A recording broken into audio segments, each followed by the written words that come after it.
Welcome everyone to the third session of our seminar, 25 years since Oslo. We're very excited to have a panel of four distinguished speakers, which I have the honor to present to us. The first person that we will be hearing today is Sari Bashi. Sari is a human rights lawyer. She is a co-founder of Gisha, an organization dedicated to the freedom of movement of the residents of Gaza, Palestinian residents of Gaza in particular. She has been the director of the organization for 9 years. She was also the head of the Human Rights Watch Office for Israel-Palestine, the country director. And she is taught in Tel Aviv University and at Yale Law School. She's an expert in international humanitarian law. And she's also a good and inspiring friend. So I'm really happy to have you here, Sari. I'm curious to hear you speaking based on your little teaser from earlier today online. Great, thank you, Itamar, and thank you so much to the Minerva Center for hosting me and to you for joining us online. I want to talk today about the relationship between governance and resistance in the occupied Palestinian territory and what possibilities for change in that relationship might exist as a result of the May 19th decision of the Palestinian Authority to stop coordinating with the Israeli government for security, travel, and service provision. I want to explore the effects of the end of that coordination, not just on service provision, but also on emerging forms of resistance. And these resistances that I'm talking about are based less on ending the occupation and establishing a Palestinian state, and more on ending a regime, an Israeli regime of ethnic hegemony, or as many people are calling it now, apartheid, that exists between the Jordan River and the Mediterranean Sea. I want to ask what role might demands of Israel for accountability in service provision, electricity, water, health services, what role might that play in a struggle to transform or topple a regime of control that privileges 6.5 million Jews living in mandatory Palestine or Eretz Israel at the expense of the 6.5 million Palestinians who also live in that space? I'm going to try to do three things. First, I'll quickly address the historical relationship between governance and resistance, beginning in the 1967 occupation of Gaza and the West Bank. Second, I'll present my legal argument that the perpetuation of that occupation and the blurring of lines between Israel and the occupied territory create a legal obligation for Israel to provide equal baskets of services to Palestinians and Israelis living in that space. And the last thing I will do is analyze how the decision by the Palestinian Authority as of May 19th to stop coordination with Israel, including coordination for service provision, might open new possibilities, not just for accountability for services, but also for resistance. So let me start just by quickly addressing the question of the relationship between governance and resistance. The first thing I'll say is that under international humanitarian law, an occupying power is responsible for governance, for service provision. An occupying power has displaced the local government, which can no longer provide electricity or health services or infrastructure. And so the occupying power is committed to providing those services to the local population, to the extent that there is need for that, and to the extent that the occupying power has the capacity to do so. In the first 25 years of the occupation, the Israeli military government did that through a direct model. So there was a military government and later a civil administration in which the Israeli authorities tried to govern, but not necessarily administer the territory. They wanted to keep local structures in Gaza and the West Bank intact, so the mayors and the systems would remain. But they tried to offer autonomy to those local officials in return for compliance, for not resisting. That was obviously very partially successful. And in 1987, with the outbreak of the first Intifada, there was a resistance of that Israeli governance. So in addition to the physical resistance to the occupation as part of the Intifada, there were strikes and boycotts and civil resistance designed at rejecting Israeli governance of the territory, service provision. And the Palestinian Liberation Organization, which sort of co-opted what was happening on the ground, was part of this resistance, make the territory ungovernable as a way of forcing the occupation to end.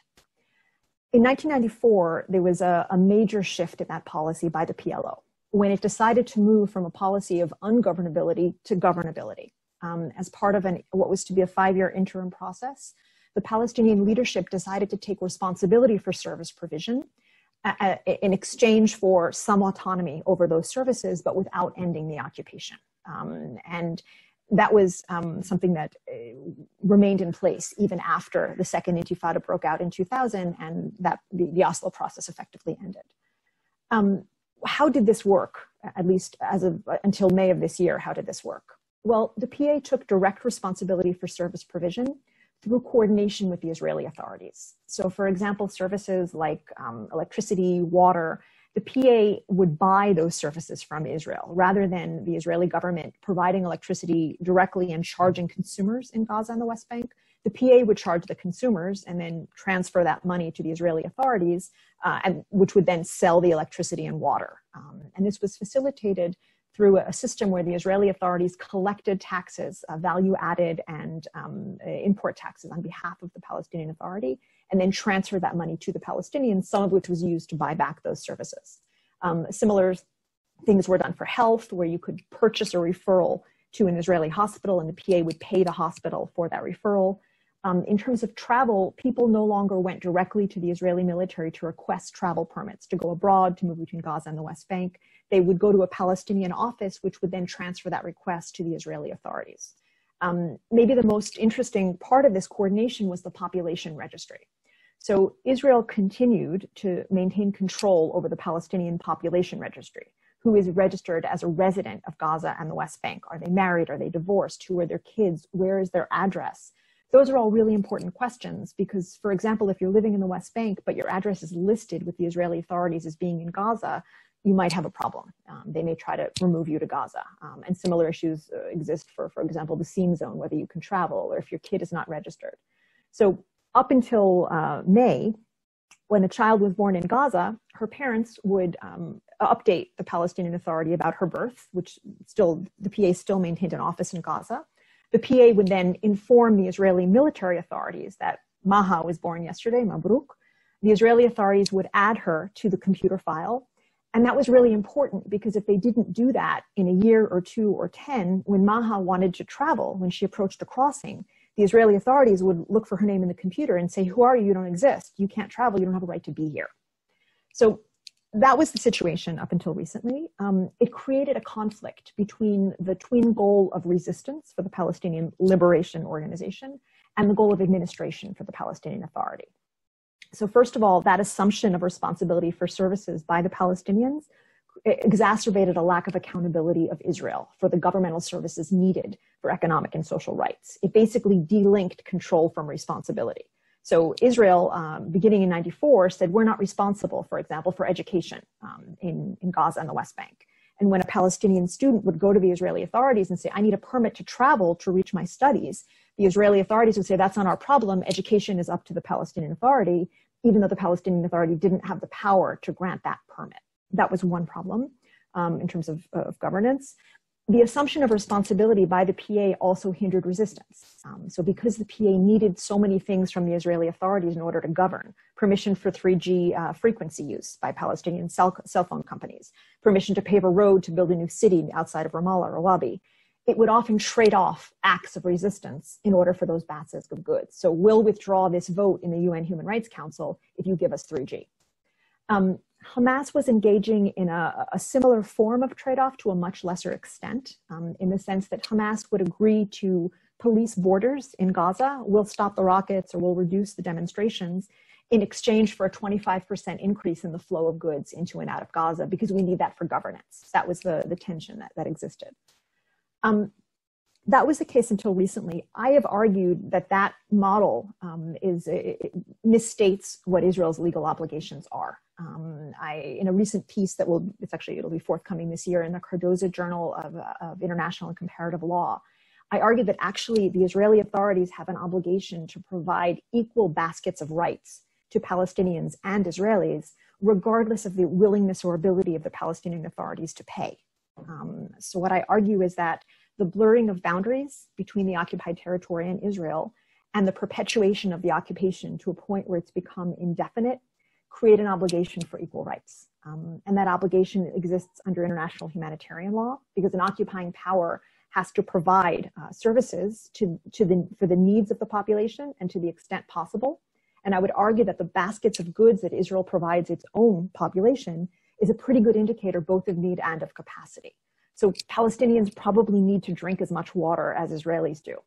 And if Israel can provide 24 hours of electricity to its own citizens, it has the capacity to provide that 24 hours of electricity to Palestinians as well. And yes, I recognize that if Israel were to provide for everybody, there may be a slight reduction in how much everybody gets. That's what equality means. And there's also a human rights imperative for that, because given the extensive perpetual nature of the occupation, Israel has an obligation of non-discrimination in progressively realizing economic and social rights in Gaza and the West Bank. So I would say that even before May, we should be demanding that Israel provide equal baskets of services, irrespective of whether the PA pays for it. So that was the situation until recently. Something very interesting happened on May 19th. In response to Israeli intentions to annex at least parts of the West Bank, the Palestinian government declared an end to coordination with Israel.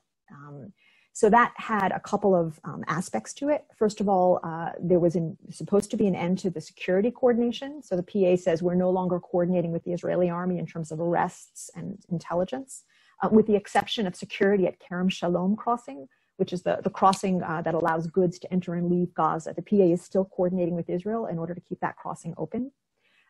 In terms of travel, the coordination actually has stopped. So people can no longer go to the Palestinian liaison office if they need a permit to enter Israel to travel abroad. And in the West Bank, the Israeli military offices, the district coordination offices, have actually reopened for Palestinians for the first time since before '94. Palestinians can now directly and must now directly go to the Israeli army in the West Bank to directly request a travel permit because the PA won't do it anymore. In Gaza, the situation is harder. There's no physical office. So the Israeli army, in theory, set up a website where you can request online a request, for example, for medical care. If you're in Gaza and you need medical care in Israel or to transit through Israel for medical care. I logged onto that website a number of times. The link doesn't work. So that gives you an indication of how effective it is. Recently, the United Nations has said it might take over that coordination. There are NGOs and lawyers trying to help because there are patients in Gaza who need care and can't get it. Stemming from the breakdown of that process. That's the only kind of travel that's being allowed into and out of Gaza, because since March, Israel has imposed a near total closure on Gaza, citing concerns about spreading the coronavirus. What I'll say is that there are 6 active cases of COVID-19 in Gaza and 33,000 active cases of COVID-19 in Israel. So I'm not really worried about people in Gaza spreading coronavirus to people in Israel. But that's the rationale for closing off all travel except for medical cases in Gaza. So that's the travel aspect. Just to the 2 last parts of it is the tax system. So as of June, the Palestinian Authority is no longer accepting the tax money that Israel collects on its behalf. That's half of its operating budget. So last month, civil servants got 50% of their salary. It's not clear if they're going to get paid at all this month. That's tremendous because that's what service delivery is about. If you don't pay people, they're not going to collect the garbage and they're not going to run the schools and the hospitals. It remains to be seen what will happen. Again, the population registry here is very interesting. The PA has stopped updating Israel. All children born since May 19th, the Israeli army doesn't know about it. They don't know who moved, who married, who got divorced.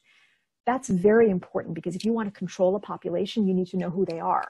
And it's a strong incentive to bring Israel back in to some extent, to force Israel to take direct responsibility, because otherwise somebody will come to a crossing and say, I want to travel, I want to go abroad through the Allenby crossing when that reopens.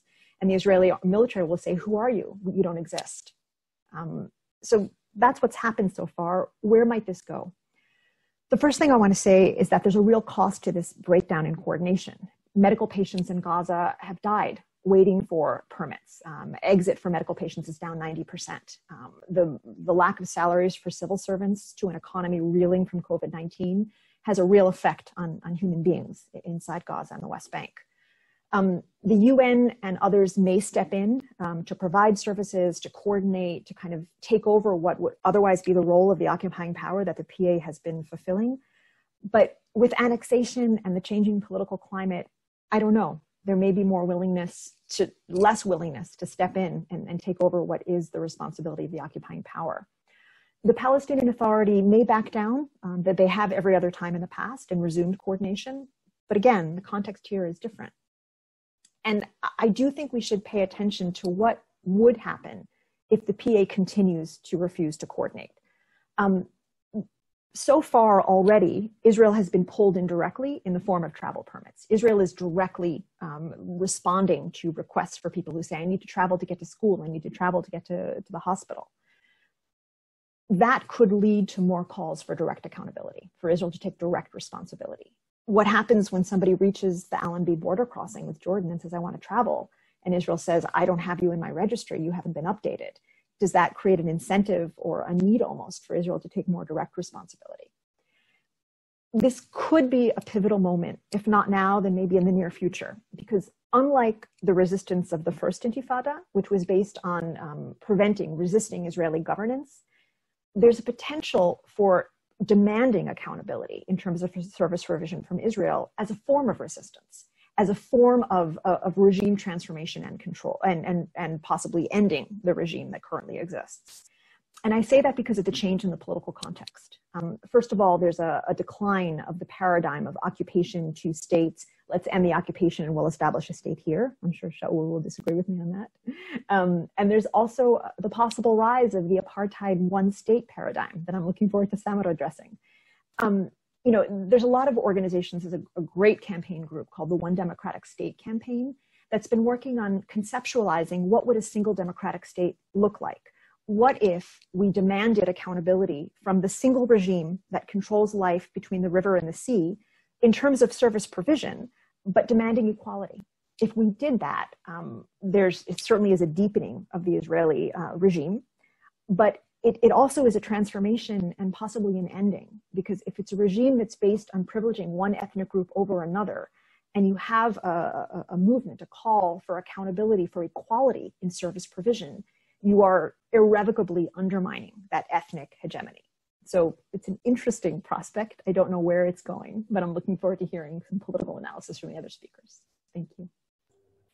Thank you, Sari. That was so much to take in. Really incredible amount of both material and analysis in this brief 15 minutes. I'm going to open it very quickly for questions if we have something, someone who wants to say something now, and if not, keep your thoughts and you'll be able to ask Sari later as well. But I do want to give a moment and see if there's anyone among our participants or panelists, attendees, all these categories. Okay, so as I said, we can continue to talk about Sari's very kind of thought-provoking ideas after our other speakers or between them. Now we have with us Samar Abdelrazzak. I'm very, very happy to present here and very thankful for your participation, Samar. Samar is the chairman of the Jerusalem Development Fund, and he's head of the diplomatic and international relations for the Fatah Shadow Leadership and Reform Stream. He was the president of the Palestinian Council of Young Political Leaders from 2000 to 2006, and head of the Israeli and International File for the Fatah Supreme Committee from 1994 to 2000. He was detained by the Israeli authorities at the age of 15 for 4 years during the first Intifada from 1988 to 1992. Samar, the floor is yours.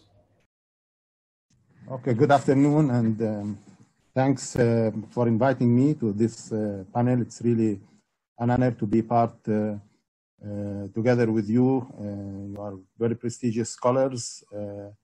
I come from a different world. I am a political activist, so please excuse me if I don't use complicated terminology. I use more simple words, phrases, but I'll try to reflect a little bit things from a Palestinian perspective.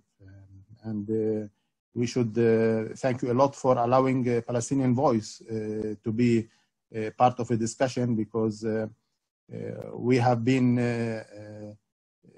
noticing always that sometimes a lot of people talk about us, but don't let us talk to them. So giving a platform for a Palestinian voice is always very good. We are now here facing mutual concerns in the whatever future is good for our peoples. in the Holy Land, and I think everybody should be involved in this discussion. I would like to reflect during this 15 minutes, what does a one-state solution mean to the Palestinians? Is it welcome, not welcomed, how it will develop?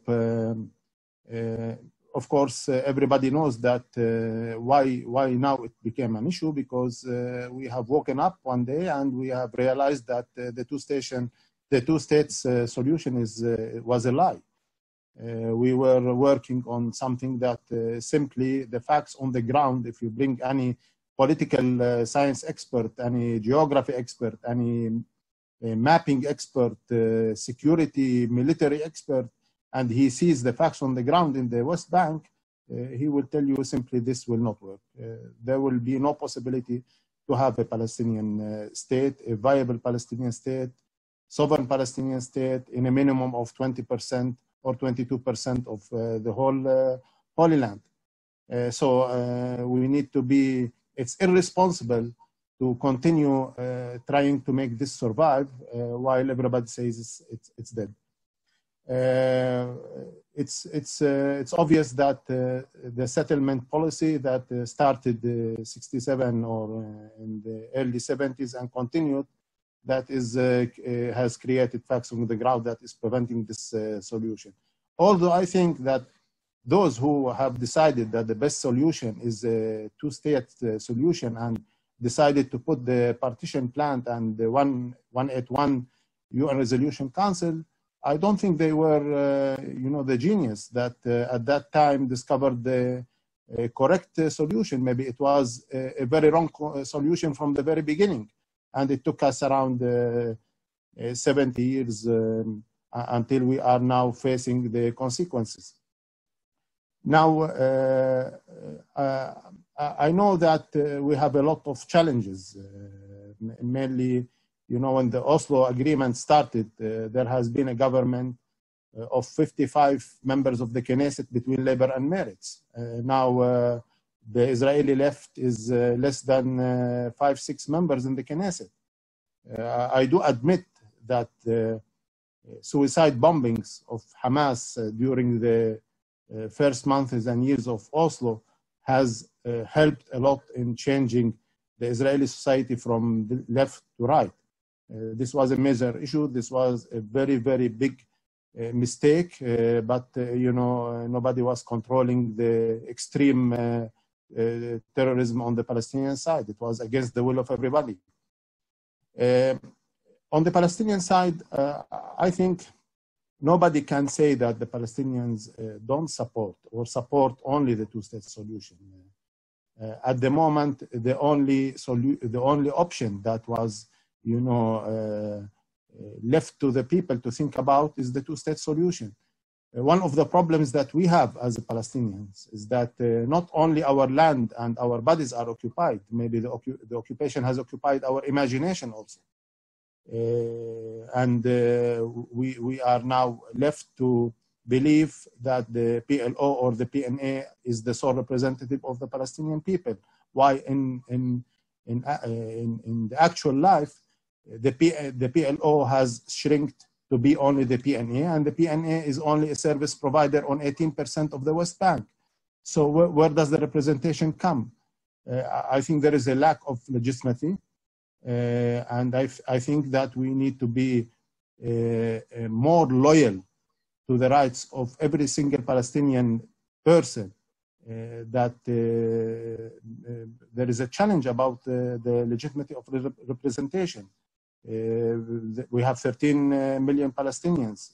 Half of them are refugees, 2.5 million refugees in Jordan. Most of the 5 million Palestinians inside the Holy Land are refugees. We have around 1 million refugees in the Gulf areas, 750,000 in Syria, 650,000 in Lebanon. Nobody consulted them. At a certain level, the PLO was legitimate because it has an idea that was of a common ground for everybody.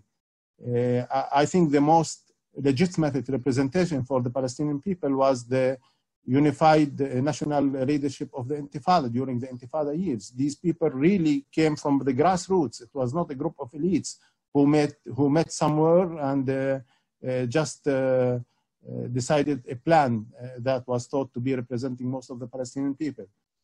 I can tell you that there is a lot of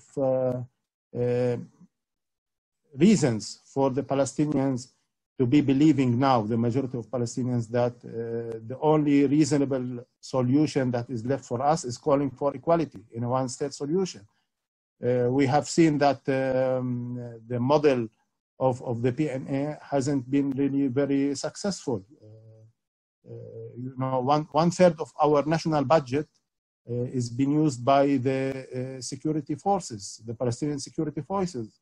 Out of 4 billion USD, 1.3 billion USD is paid as salaries for 83,000 security personnel, a ratio of 1 to 49, which is very, very high.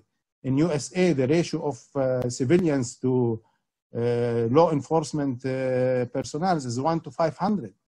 And the ideology, the security ideology that has been, you know, these people have been trained is to try to save the PNA, serve the PNA, serve the existence of the PNA, serve the coordination with Israel, and not serve the people. We have a lot of internal issues to drive us to support and embrace the one-state solution. And I think we need to see how can we do this? How can we deliver a good message? How we can a little bit decrease the sense of threat of danger on the Israeli society? Because if we cannot come up with the slogans that will make the Israelis be far away more than us, this is we will work against ourselves. And such meetings are very important for everybody. I think the idea of the one-state solution is not new on the Palestinian side. Intellectuals like Professor Edward Said in 1999 has published an article in New York Times calling for one-state solution. And I want to quote a very brilliant phrase that he has used once. He said, "The only mutual recognition worth having is one that recognizing the suffering of both Jewish and Palestinian people, one that insults neither the memory of the Holocaust nor the Palestinian disposition. No conditions should be attached to such recognition. It should be left for one's own sake, not for political advantages." If we can think about the other side, the fear of the other side. I mean, I can realize now that yes, there is a legitimate claim for the land from a Jewish point of view. There is a link to the land, but I cannot accept that it is the only claim existing. We also, as Palestinians, whether Muslims or Christians, we have an equal claim to the same land. Even our claim is more recent, or it has, you know, stayed longer. But everybody has a legitimate claim. We need to know what is the fears, recognize the fears of the other side, admit it, and we have no other choice. If the two-state solution is dead, then it's either chaos, it's either a continuation of suffer, or it's either of equality. And I think there is a serious risk that the PNA can collapse any day, any time. And if the PNA collapse, it's not going to be something like what has happened in Gaza. In Gaza, we lost control to Hamas. In the West Bank, the real threat is to lose control to cross-border militia like ISIS that is fed by Iran. You can expect all scenarios. Nobody has predicted what has happened in Syria or in Iraq or in Sinai when these cross-border terrorist militia was there playing all their dirty games. We believe that this is the time not to start talking about whether or not the one-state solution is good. It's time to start talking about the details, how the one-state solution can be a good one embraced by both societies. And we need to start working. I think this solution will be dominated in the Palestinian society very quickly. The challenge is how to start, convincing Israelis to look into it and to start believing in it. There has been a lot of thoughts into the details of the one-state solution. One of them recently published in The Guardian by a young Palestinian.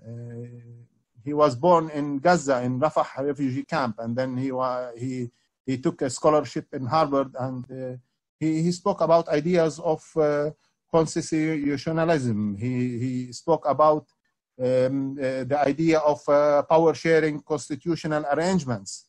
He spoke about 4 federal units in Negev, in Gaza, in West Bank, in the Galilee and the coast. He spoke about electoral federal elections that will distribute power on a proportional party basis.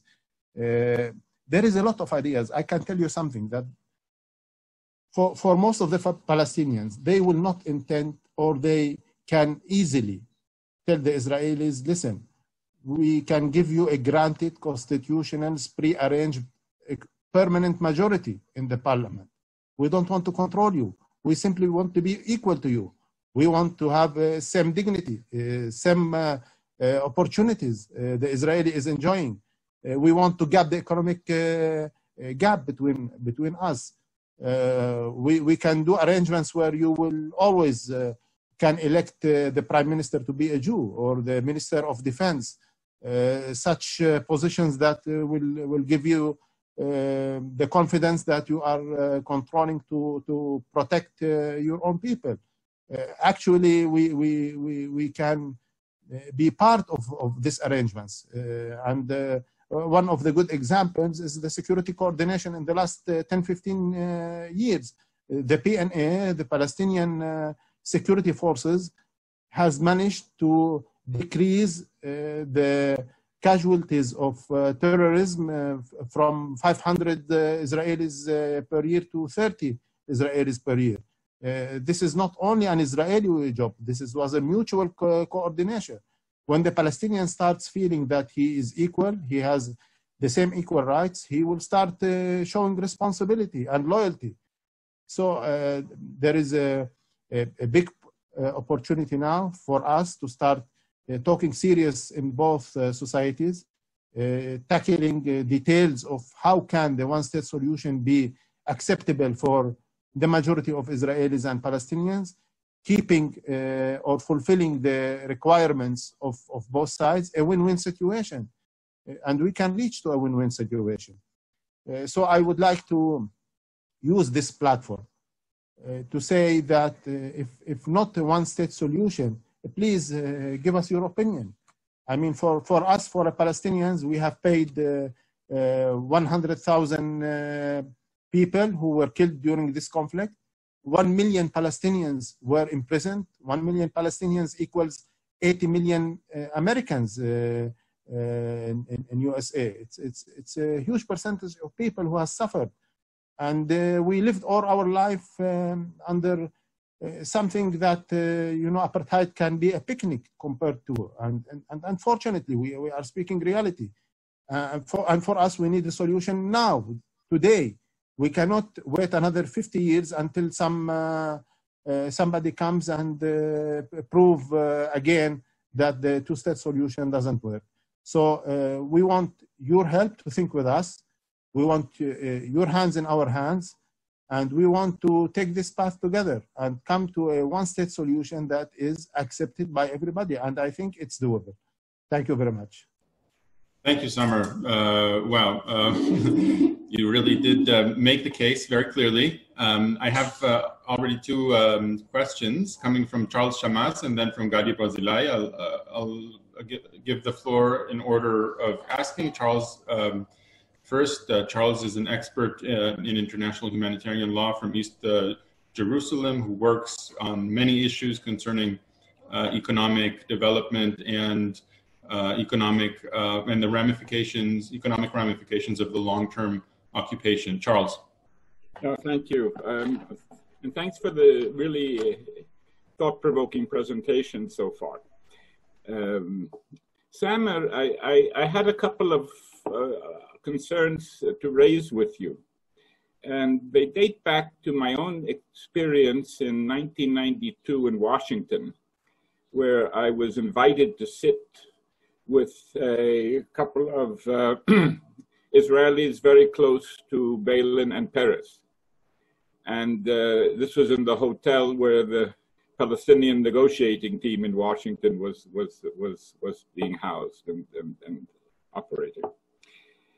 And they said, we just want to let you know what we are thinking.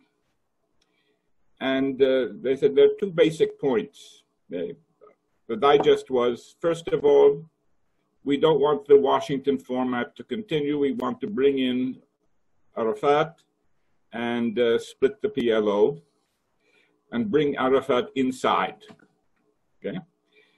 Second, and more importantly, we want a Palestinian state, but a state that is territorially configured so as not to be able to exercise any effective political or economic sovereignty.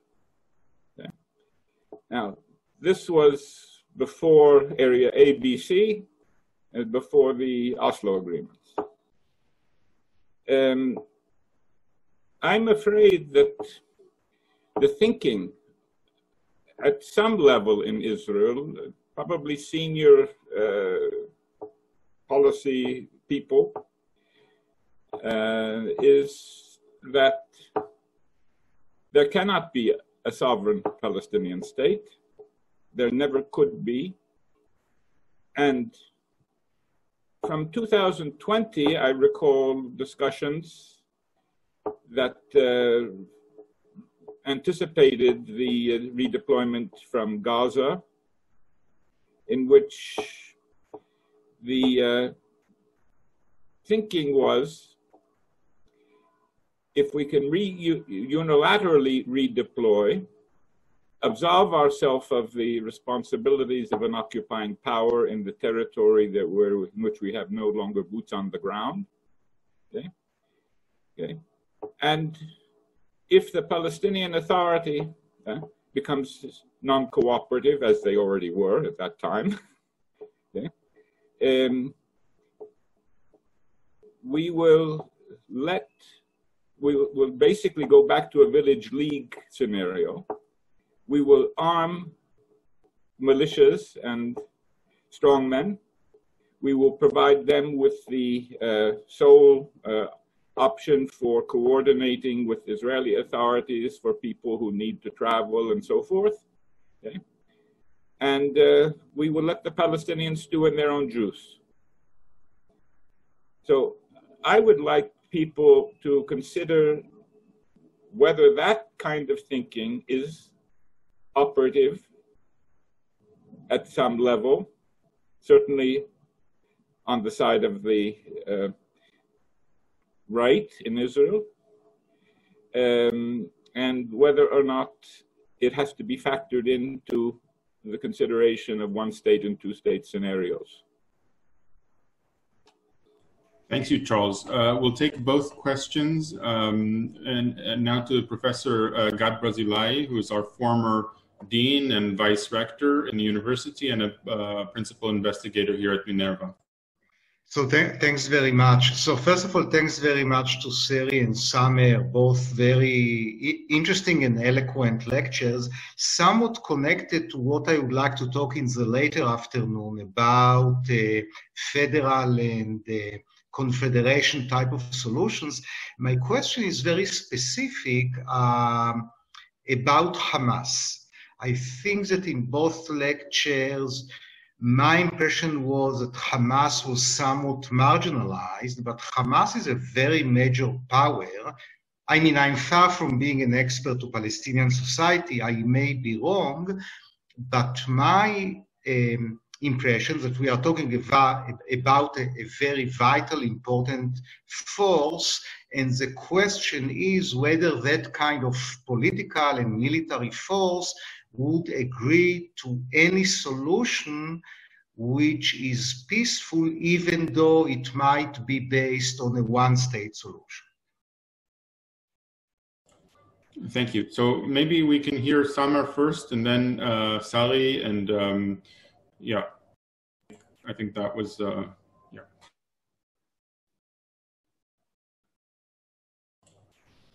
Samir? Yes, going back a little bit to whether Madrid talks or Washington or then Oslo. I think Oslo was a very big mistake and a very bad choice from us to take as a Palestinian. It really served more the leadership of the PLO than the Palestinian people. The leadership of the PLO was in a crisis at that time, and they wanted to regain a political role, and so they just jumped into the framework of Oslo. All negotiations will not lead to something. If you are at the side of the table, sitting in front of an opponent who is his national budget is 100 times more than you, the GDP per capita is 13 times more than you, his security and military force is 10,000 times more you. He has the complete complicity of the international community. He has 100% immunity of whatever he does to you. I mean, I'm sure if one Palestinian city will be bombed by an atomic bomb, the whole world will do nothing.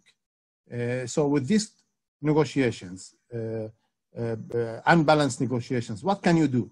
You can sit for years and years, and you can talk whatever you want. You are talking international law, you are talking common sense, but the other side does not want to move. So what can you do? Why do we need negotiation? If we want to implement the international law, let's go to international arbitration. Why do we need negotiations? 181 is clear. Just let somebody decide how to implement it. Negotiation has been intended from the very beginning to repackage the occupation, to give the world a false impression that the occupation is temporary, and it's not temporary. The occupation will continue. Negotiation will lead us to nowhere, and I think we have now came to this conclusion. As for Hamas, well, again, one of the problems that we are facing is that the last election was in 2006, and unfortunately that election was not respected, not by us, I'm talking us as Fatah or the PNA, and not by the international community. And it was a big mistake, because if Hamas was officially elected in a very transparent elections, we should have respected that they should rule for 4 years, and then we wait for the next elections. But what has happened these days left us with no possibility to reorganize another elections. So now there has been in last year a lot of talks about elections, but I know that even the leadership of the PLO and the PNA, they don't want to do these elections because it's simply a threat for them. Using the excuse that Israel will not allow elections in Jerusalem is just a silly excuse. It's not real. The Europeans have suggested to the PNA to organize electronic elections, the same type of elections that they have organized in Estonia, and it works. Why do we need to let Palestinians in East Jerusalem queue lines in the post office to vote? They can stay in their house and vote over computer. And with this electronic elections, we can involve the whole 13 million people to choose who is the leadership. I mean, the whole world respected that Israel needed 1 year and 3 elections until there was a government that represents the Israeli society. Why don't they give us the same option? We want, before going to serious discussion, to serious decisions, we want to have a fair representation of the Palestinian people. And I think with getting all the 13 million Palestinians involved in one election will make the chances of Hamas very minimal. The last information, statistics in Gaza shows that the popularity of Hamas has dropped a lot in Gaza because they gave a very bad example of government. The life of people is getting every day worse than the day before. In Gaza, Hamas, they have around 50,000 militia people. This military wing of Hamas is 100% controlled by Tehran, but they have support of another 500 people from the civil society who are more close to the pragmatic part of Hamas, led by Sinwar. Sinwar, well, Hamas is not liberal, but Hamas is very pragmatic. And Hamas has never called for an Islamic state. They were always calling for a Palestinian state. Hamas is willing to give, and they declared it, is willing to give a 100 years truce with Israel. So I think the one-state solution that can guarantee equalities, even it can bring a majority of Palestinians support. It can bring a lot of support from within Hamas. How can we figure out this? We need to start by taking steps towards this option. We need to identify the details. What is a one-state solution? How can be a one-state solution good for us as Palestinians, giving us dignity and rights, and can give Israelis a sense of being safe, controlling their own security. You know, we know what is Bituah Nefesh means to the Israelis. We understand this. We can fulfill it. It can be done. So the only way to have concrete and accurate answers to these questions is to go to the path of that leads to this result. And it's the only way, because don't expect that the Palestinians will accept to be living under occupation forever. They will not accept. And if you don't find solution, you know, the violence of the occupation will lead to a bigger violence of resistance. We don't want to reach to this. Samer, thank you. I will give the floor for a brief response by Sari. We have 2 more speakers and we want to be able to hear everyone. Sure. Just very quickly, I'll address Charles's point about if the PA pulls out, then Israel will just find some other flunky. Sorry for calling PA flunky, but I mean that. We'll just have some other flunky provide services. So what I want to say is this. I don't doubt the ability of the Israeli government to have very, very clever strategic plans that would counter any Palestinian move that would attempt to have accountability for governance, certainly for resistance. But I do think we're in a different time. Just as an anecdote, in Gaza, there was a Palestinian NGO that briefly that briefly was submitting requests for medical permits for people from Gaza to the Israeli government when the PA stopped doing that. And as soon as it was whispered on an Israeli website that they had taken over the coordination procedure, they completely withdrew. That's how toxic the coordination mechanism is right now with Israel, which doesn't mean you wouldn't find people willing to do it. It just means it wouldn't have the legitimacy and the credibility that, amazingly enough, the PA was able to have when it came in '94 and presented this coordination process as a good idea. The other thing I want to say is that I think that we're at a very rudimentary point of reconstituting what kind of governance we would want to have in Israel-Palestine. The movement for liberating Palestine is dying, and it's not yet clear what's going to reconstitute it. But to the extent that demanding equality of services could be part of a more holistic and more just demand for equality, for accountability, I think there is some power to it, not because it's going to succeed anytime soon, but because it could help build a movement, like the movement that Samer is talking about, which would be a one state that would be democratic. Okay, thanks so much. We would like to now hear Colonel in Reserve Shaul Arieli, who is, I think, going to bring a different kind of perspective to the table, at least with comparison to what we already had today. Dr. Arieli is an expert on the Israeli-Palestinian conflict. Previously, he served as a brigade commander in Gaza and the director of the peace negotiations in the Prime Minister's office. Today is a lecturer at the Herzliya Interdisciplinary Center at Hebrew University.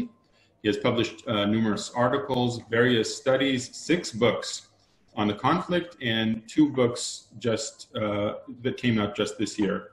And Shaul, please. Okay, thank you. I would like to start by sharing my presentation, short presentation about this. As Samer described the Palestinian perspective about the conflict, I would like to put the focus on the Israeli approach more than the perspective, but the Israeli approach to this conflict. And I think that we should start with a very short historical background about this to understand that the Zionist movement has have the 3 main strategic or national goals for the Jewish state. First of all, to be a democratic state. The second is to have Jewish majority, and to have the entire area of the mandatory Palestine. But because of 2 things, the first is, of course, the Arab majority between the sea and the Jordan River that we have then and today. And the second is the international community recognition in the Palestinian right for self-determination in their homeland, in Palestine, in Eretz Israel. That's why the Zionist leadership decided and defined the priorities for those 3 strategic goals, and it always was the same: to have Jewish or democratic state with a Jewish majority by giving up on part of the land of Israel. As we can see here, the famous letter that was sent to Bevin, the British minister, by David Ben-Gurion about the solution to this conflict by establishment of 2 states, one Jewish and one Arab state. It's about partition, and it was the same priority after 48 war. As again, Ben-Gurion in his speech in front of the Israeli Knesset said, the trade-off between the old land and the Jewish state, we have chosen the Jewish state, even despite the fact that Israel and the IDF held the power to take over the entire area of the land of Israel. And this tension remained even after 67 war, and we know that Israel, the Israeli government didn't annex more than East Jerusalem, those 70 square kilometers of East Jerusalem. And it was until 1993 when we signed the DOP with the PLO. And the main challenge or the main tension that the Israeli government is facing since then, it's about, on one hand, we know and we understand that to keep Israel as a democratic with Jewish majority, it means we need to separate physical and political separation with the Palestinians, which means according to 242, which means 67 border basically.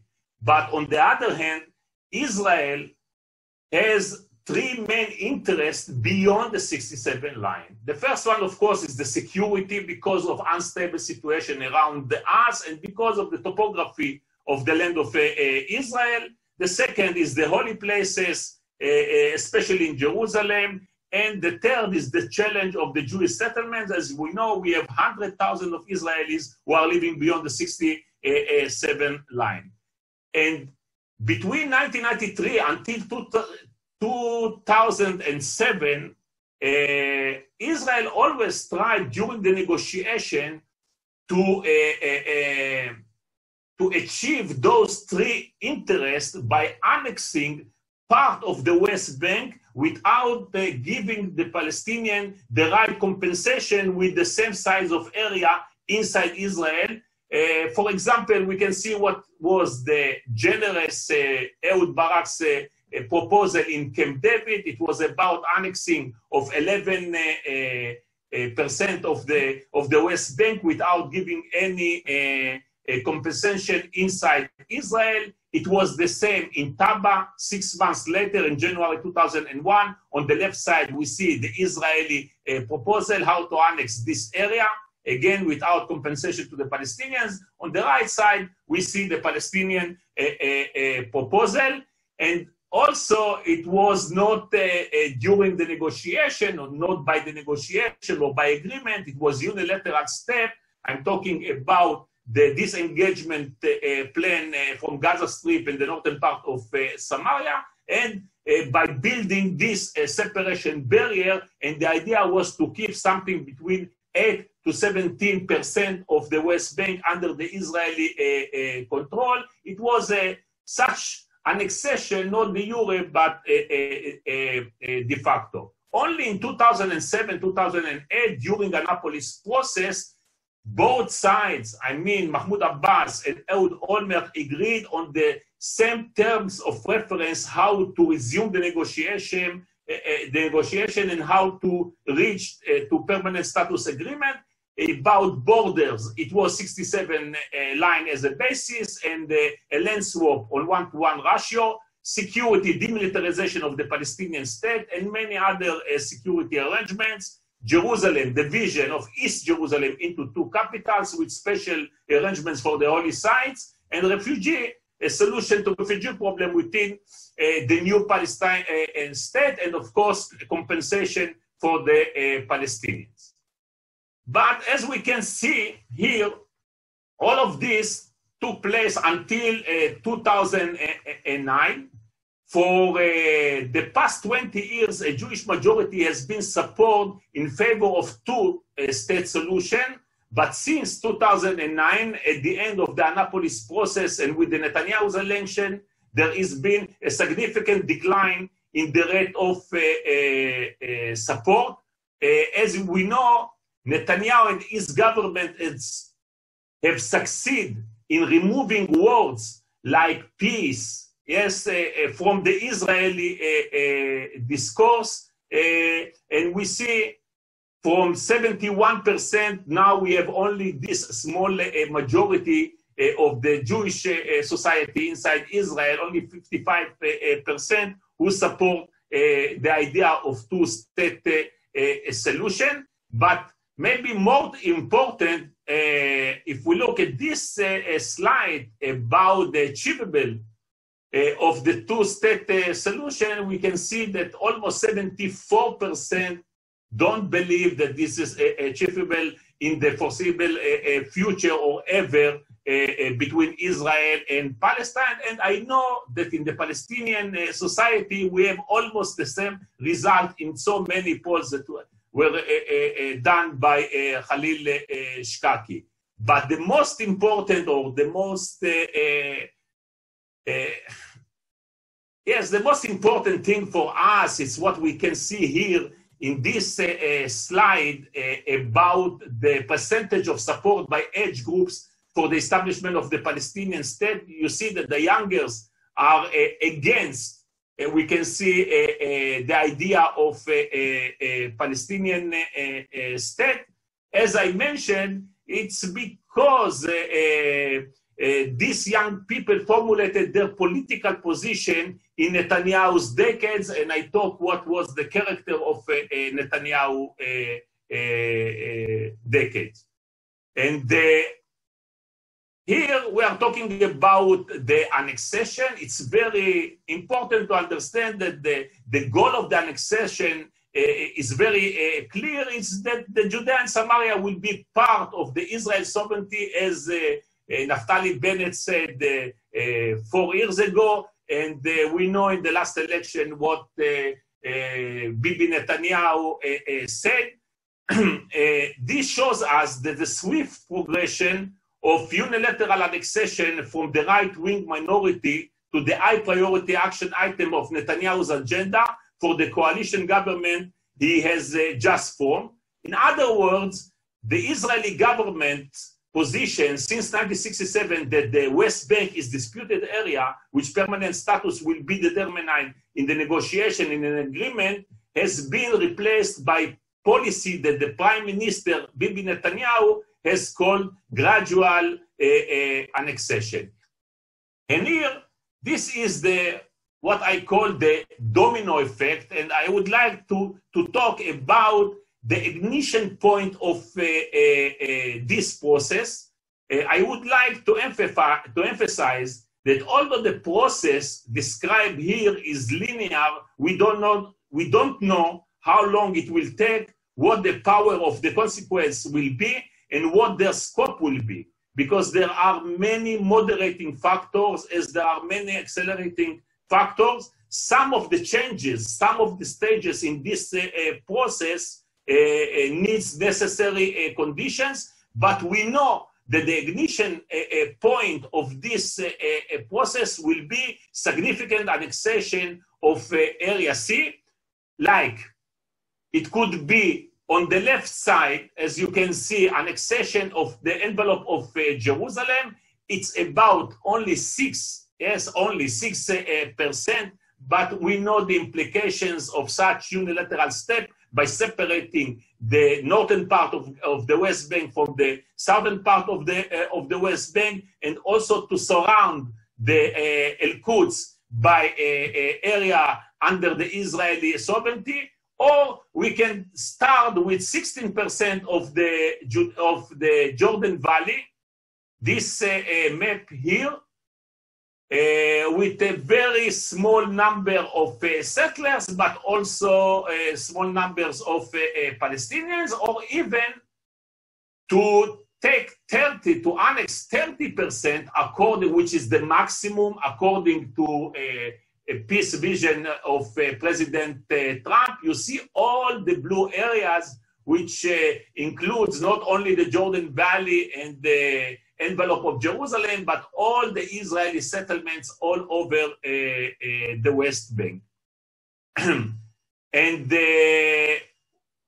I think we are going to face, and Sari already mentioned part of the implication of such a unilateral step in the security area, legal area, diplomatic, social, and economic. I'm not going to describe all of them, just to mention what will happen with the security, additional to the end of the cooperation and coordination between the Israeli army and the Palestinian police. Just to take what we have today with Egypt, according to the peace treaty that took place in 1979, I'm talking not only about the strategic depth by demilitarization of Sinai Peninsula, but also the important role that the Egyptians have with the Hamas, with any escalation that Israel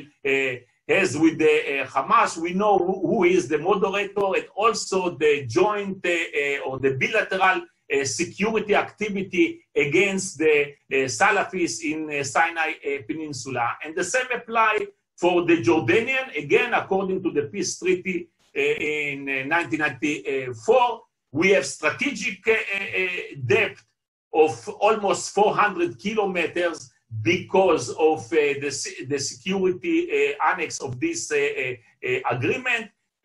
Of course, we have also bilateral security activity along the border, along the Jordan River, and many others advantages that this situation gives us. Also about economy. And again, let me take it to the end. It means that by this process, and the end of this process will be the annexation of the entire West Bank, including Area A and Area B. It means for Israel is to add $15 billion every year to take care about the education, the social welfare, and others area for the Palestinian life. So back to this domino effect, I mean, by this unilateral step, small or larger annexation, we will reach to the turning point, and the turning point will be the collapse of the Palestinian Authority. When I say collapse of the Palestinian Authority, I mean this will be the end of the function and the goal of the establishment of the Palestinian Authority according to Oslo Agreement, to be the link between the Israeli Authority and the Palestinian people in every area, economy, security, and everything. And the next stage will be to renew the civil administration and the military administration, and in Area A and Area B. And the next stage, and we don't know when, because of so many factors who are running in this system, but the point of no return for Israel will be the full annexation of Area A and Area B together with Area C. In the first stage, it will be apartheid, because no one is going to give any civil rights to the Palestinians. But because of pressure and many other things, we can see, we don't know when, giving the full Israeli citizenship to the Palestinian people. This will be the map of this situation, one state reality between the Jordan River and the sea, with Gaza, without Gaza. You see here the demographic balance between Jews and non-Jewish population. And I would like to say that Israel has the alternative for what I call the exit point from this process. I mean by resuming the negotiation, or by launching a new international framework for the negotiation, like, new roadmap, or extensive unilateral withdrawal from the most area of the West Bank. But as we progress in this process, the price of the exit point grows until it becomes impossible. This will be the no return point that I mentioned in the last slide. And the result of this long process will be the collapse of Israel as we know Israel today. The first stage will be, as I said, apartheid. Some people really think from the right wing, this will be for Israel the opportunity for the second Nakba. But in the end of this process, we will face, according to the Israeli perception, it will be binational state. But for the Palestinians, it will be one state, which means Arab state, because we have to consider the Palestinian refugee issue and many other things. It means this will be a dramatic change in the priority of the Zionist movement. Instead of democratic state, they prefer to have greater Israel, or the entire mandatory Israel, and to give up on the democratic state, which take us for apartheid, and then to lose the Jewish state. And this last slide shows us what is the Israeli public position for such a step. And for this question, what should be the civil status of the Palestinians in the areas after annexation, you can see that 78% of the Israelis are ready for apartheid and not to give any equal rights to the Palestinians. And this is the huge challenge of everyone on the Israeli side. Thank you. Thanks very much. I think we will go straight to Professor Asad Ghanem and take any questions after his talk. Professor Asad Ghanem is a senior lecturer at the School of Political Science, University of Haifa. Ghanem's theoretical work has explored the legal, institutional, and political conditions in ethnic states. He has covered issues such as Palestinian political orientations, the establishment and political structure of the Palestinian Authority, and majority-minority politics and comparative perspective. His books include Palestinian Politics After Arafat, a failed national movement, and he has initiated several empowerment programs for Palestinians living in Israel. Thank you for being with us. Thank you. Thank you, Itamar, for inviting me. Thanks to the Minerva Center for inviting me to this lecture. I want to thank Samir, Sari, and Shaul for their enlightening presentations. And I want to say that it looks that I'm going to be the most pessimistic one among all speakers in all the seminar, all 3 days. So I hope that I'm not the last one, no? Somebody will speak after me.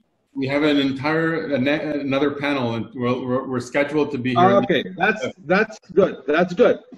So usually, when we so thanks for the invitation. Actually, I published one article. Among my first articles, the article that I published in '96. I think that I started writing this article when Rabin was still alive and before he died, before he was killed. And I claimed there, following a report by Shalom Achshav. I don't know if you remember the report.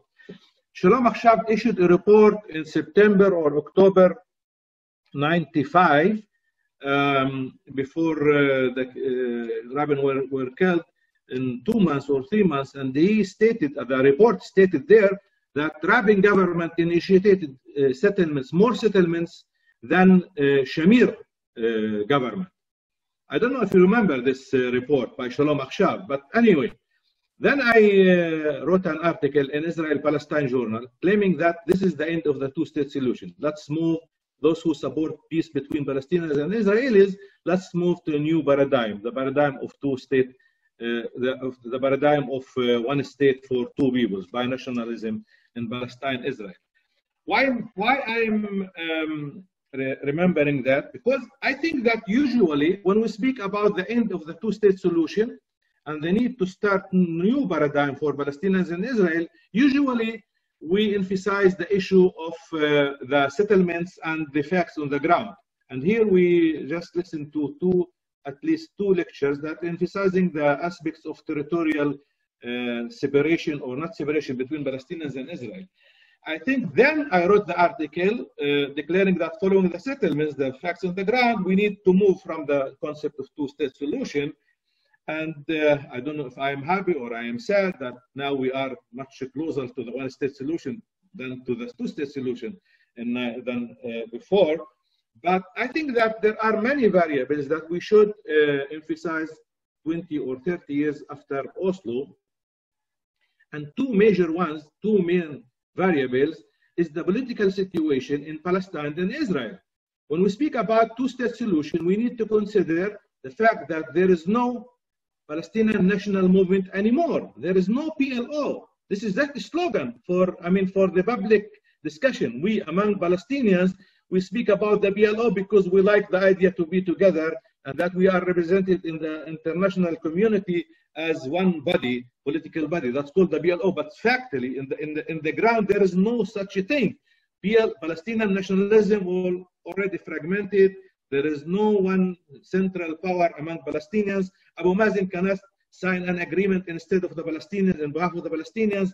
There is no way to move forward with the Palestinians. Let's imagine that Netanyahu wants really peace. I mean, let's dream that tomorrow Netanyahu will wake up and say, I want a peace agreement with the Palestinians. Who will agree with him? Who will sign this agreement with him? That's one thing. The other thing that happened in Israel, and I want to be short and clear and to put facts in as I see them. This is not a Palestinian point of view. This is not Israeli point of view. This is Ghanem point of view. This is what I'm trying to endorse in my presentations. My own view. I think that there is another political fact. There is a new wave, a new period in Israel politics. We already moved from the situation of the first Israeli-Palestinian Republic that governed here until 77, until Begin came to power in 77. This is the first phase in Israeli politics. The second phase in Israeli politics that started when 77 and ended, I think that it ended in 2000 or 2001 when Sharon came to power. Many think that it ended when Netanyahu came to power in 2009, when there was a kind of balance between Israeli left and the center from one side and the Israeli right from the other side, where the two major governments of Shamir and Peres were created in the 80s, and then later there was a move from one government, Israeli left government, right government, left government, right government.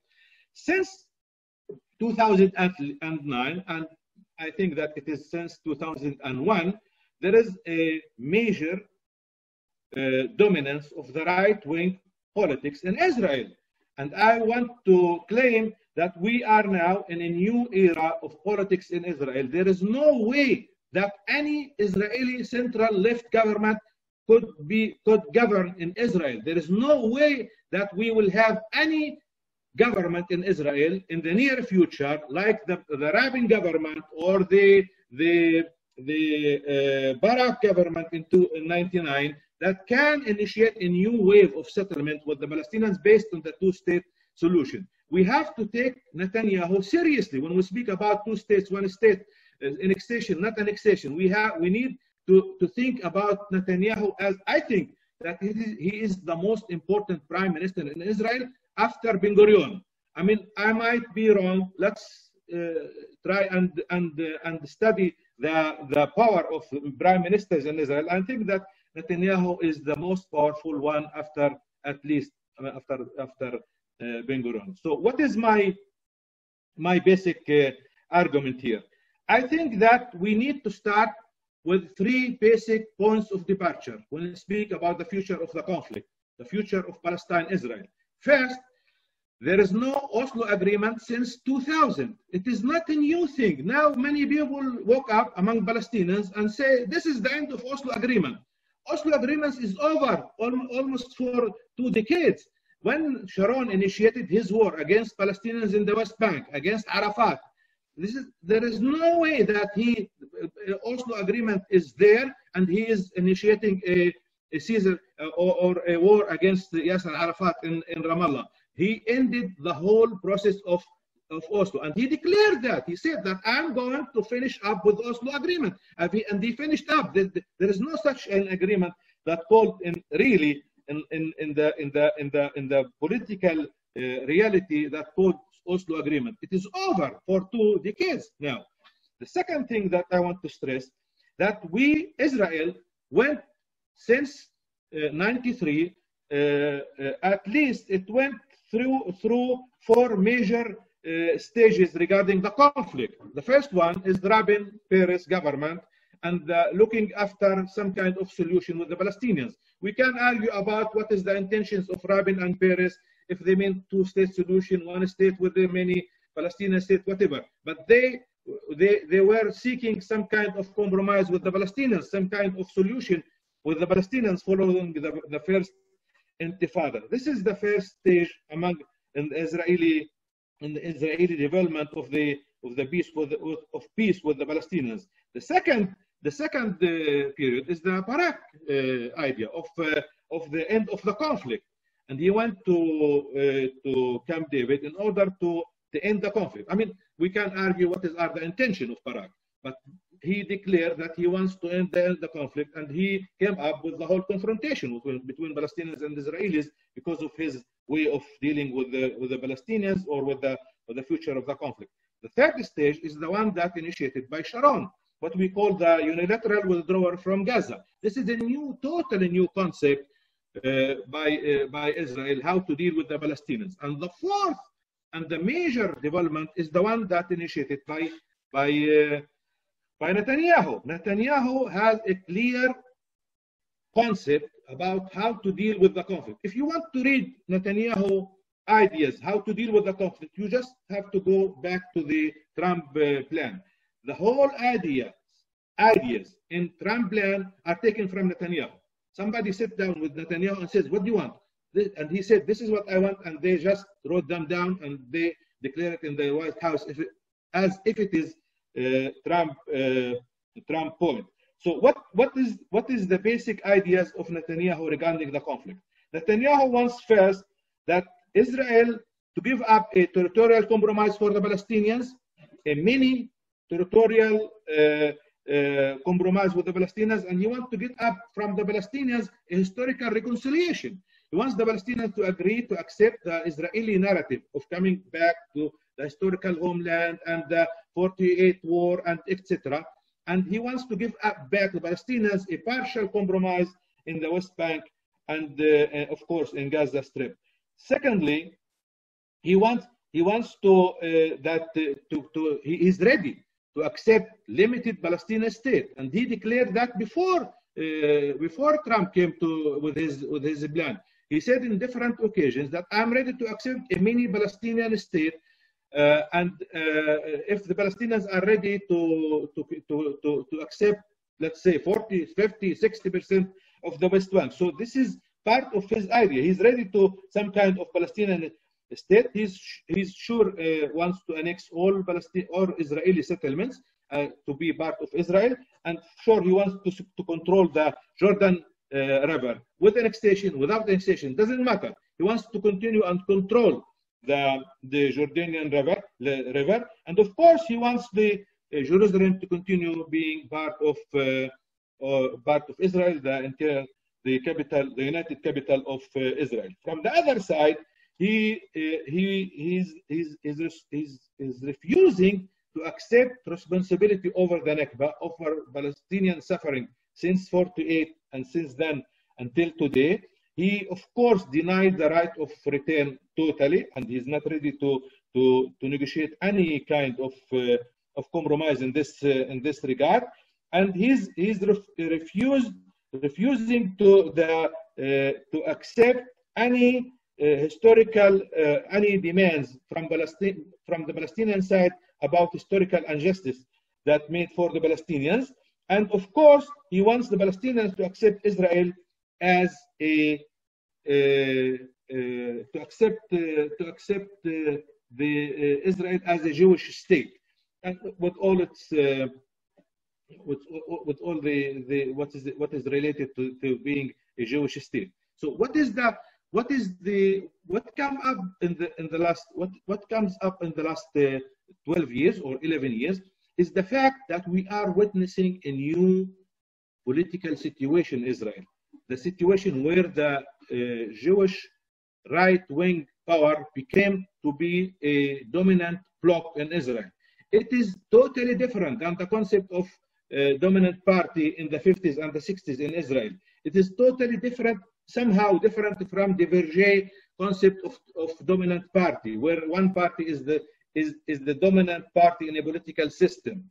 Here we speak about, I think that we are reaching a moment in the last decade at least of the dominance of the right-wing bloc, where the Likud party is the dominant party among the right-wing dominant bloc in Israel. And this is a two-stage dominance in the political situation in Israel. But it is another kind of dominance that is we should face the reality that we are having in Israel a new kind of political dominance by the Likud and the right-wing party in Israel. I want to skip something and to speak about what are the main manifestation of the of this dominance. It is clear. I apologize, and we will need to finish soon. So if you can do it briefly, that would be wonderful. Okay, I will try to be short, and I'll go direct. Now we have a clear dominance by the right-wing politics in Israel, and as I said before, in my view, there is no way that any other government, any other party in Israel could or can establish a government in Israel rather than the Likud.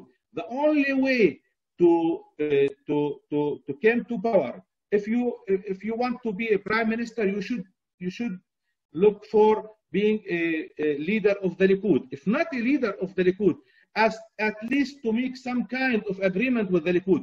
There is no way that any other political power can reach the prime minister office in Israel. If we take a look into a sociological reading of the situation of Israel, I want to show you just one thing. I hope that it will be enough clear. Look about it is about election in Israel in 2015. If you take a look into the socio-economic clusters in Israel, you will find that the Likud is the only party in Israel that got support from all Israeli sectors, from all Israeli clusters. Any other party cannot claim that it represents all the Israelis. The only party can claim that it represents the Israeli situation today is the Likud. These are that in 2015, and I think that not much was changed since then. So we have to accept the fact that the Likud is the major political power in the right wing, which is controlling the Israeli political map lately. And just another point here that I want to add here is the fact that the religious parties, if we remember, in '92, the Shas were a part of Rabin government. The Shas played a role between left and right. The religious parties played a role between left and right until 2001 or until 2009, if you want. Since then, there is a major shift in the Israeli religious parties. They declared before election they support the candidacy of Netanyahu, the candidacy of prime minister. So it is a major shift in Israeli politics, which reflect a political change. While there is a domination of the Israeli right in Israeli politics, and I think that it is very difficult to think about any other alternative in the near future, another scenario in the future. I think that there are four major reasons why the right wing became the powerful political power in Israel. The first is the sectarian politics in Israel since Oslo. I mean, when all Israeli sects, groups that were anti-Mabai, anti the Ashkenazi group, they vote and they support the alternative to the Mabai or to the what we call the Israeli left, which is of course the Likud on the right wing government. Secondly, the intensification of the conflict. Many people think that we have moderate conflict since Oslo. I don't agree with that. We have intensification of the conflict. It's a complicated situation of conflict between Gaza, Jerusalem, the West Bank, etc. Palestinians and Israel also taking part of this dispute or conflict between Palestinians and Israel. Of course, the politics of fear by Netanyahu, that initiated by Netanyahu, is playing a major role. And fourth, the weakness of the left. I mean, where is the left in Israel? It's collapsed. There is no such a thing in left. I mean, if you remember, when Netanyahu went to Washington to the declaration of the Trump program, of the Trump plan, who joined them? It is Benny Gantz went one day before him and met with Trump, and he declared that he's supporting the idea of the annexation of the Jordan Valley. He's supporting the ideas that were represented in the plan. And this plan, as I said before, came from Netanyahu. So he is supporting Netanyahu plans, Gantz. So it is not by accident that now he is part of his coalition. I have another 3 or 4 points, but I skip them. The idea that I want to stress here, we have a new reality, and we need to agree that Israel, Palestinians, of course, but this is another issue. Israel is in a new political stage. There is a dominant right-wing bloc in Israel, and it is. I mean, let's imagine that there will be in any close era in the future, there will the left will win the election. Let's say in the next election, what is the center will win election. So with whom they will establish the government? There is no with Lieberman. He's in the left. He's in the center. There is no any possibility for establishing a left or center wing government in Israel. The only possibility of a stable government in Israel today, I don't know what will happen in 2 decades, but today or in the near future, the only possibility for a stable government, unfortunately, from my point of view, is the one that is dominated by the right and the Likud as part of it. So, and we need to take Netanyahu seriously when he said that he's against, he's for more annexation in the West Bank, he's against Palestinian, full sovereign Palestinian state. And if that's the situation, I think that we need really to think about the new options. And I was glad to hear about the one state more and more about in this seminar, about the one state option. And of course, it is not without any difficulties. There will be many difficulties facing us when we want to really elaborate in the one state option. But we need to accept the fact that the two states option, as we understand it, as those support peace, as the international agenda promote this option, it is not a viable option. It is over. Let's move ahead and reconsider the conflict and the future of the conflict. And I am, of course, I think that the option of one state, binational state, in my view, is one of the options that we need to consider seriously as part of our discussions about the future of the conflict. And I'm not saying that tomorrow we will have a one-state solution, but let's imagine that in the meanwhile we will have some kind of apartheid. So this is better or worse than the situation today. It might be better than the situation today if we have a clear map of apartheid and we are ready. Palestinians and Israelis who are rejecting the situation of apartheid will initiate a struggle, real struggle, internally, I mean, among the two peoples and internationally, in order to push forward to move from this situation to a more positive, peaceful situation that based on equality between the citizens and the two national groups. Thank you. Thank you, Professor Ghanem. That was very powerful once again, and there's also questions that already came for both you and Shaul Arieli, who had to leave. But I suggest, with the interest of time, if Eli Zaltzberger, Professor Zaltzberger, and others agree, that we move to Professor Deborah Shmueli for the next panel, because I see all our speakers here waiting very patiently. And we can have the conversation, perhaps, about some of the themes here during that time as well. We have until 7 together. So with that, I want to say thank you again to Sari, to Samar, and to Gadi, and to you and Shaul, to Professor Asad Ghanem, and to Shaul Arieli, everyone, Charles Shamas. Thanks for this very, very stimulating conversation.